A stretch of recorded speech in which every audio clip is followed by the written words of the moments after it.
Olá! Hoje a gente vai dar uma olhada em uma das figuras mais influentes da história, Jesus Cristo, mas por um ângulo que desafia praticamente tudo o que se pensa saber. Uma fonte que a gente analisou propõe uma virada de chave na questão sobre as origens dele. A pergunta que fica é: o que a história, de verdade, tem a nos dizer? A primeira pergunta que vem à mente de todo mundo, claro, é essa: Jesus existiu? Por séculos, essa tem sido a base de debates, de estudos e, óbvio, da fé de bilhões de pessoas. Parece um ponto de partida bem direto, né?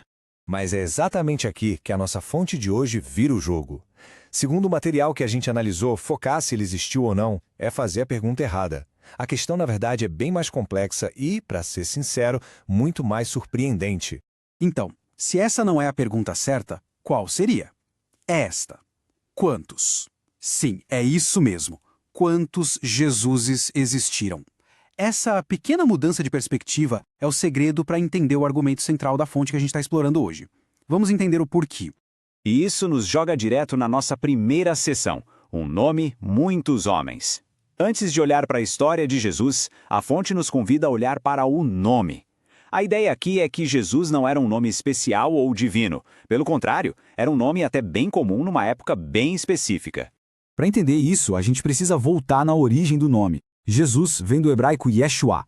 Só que o ponto principal aqui não é só esse. Yeshua não era apenas um nome. Na origem, era um título que significava Salvador. Tinha uma conexão forte com o herói judeu Josué. Então era um nome carregado de esperança, de expectativa por um Messias.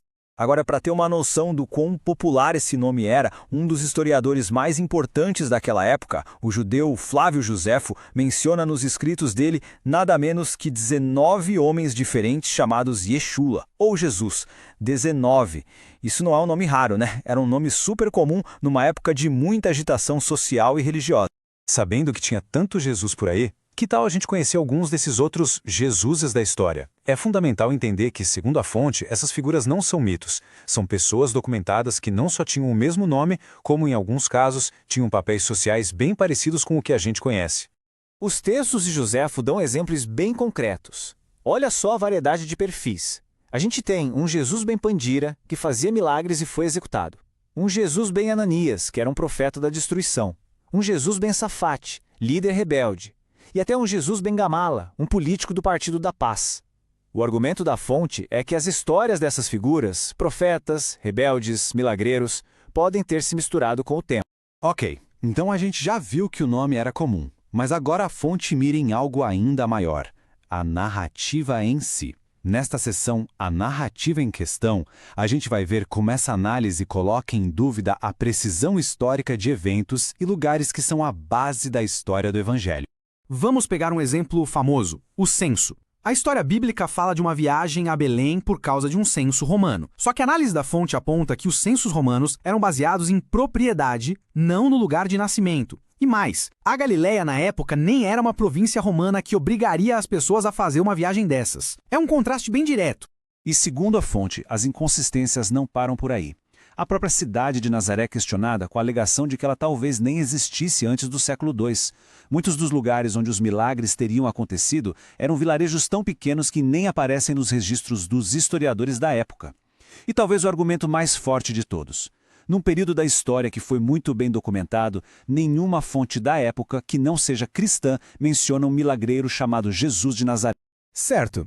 Então, se a narrativa tem essas pontas soltas e o nome era comum, de onde veio a história que a gente conhece?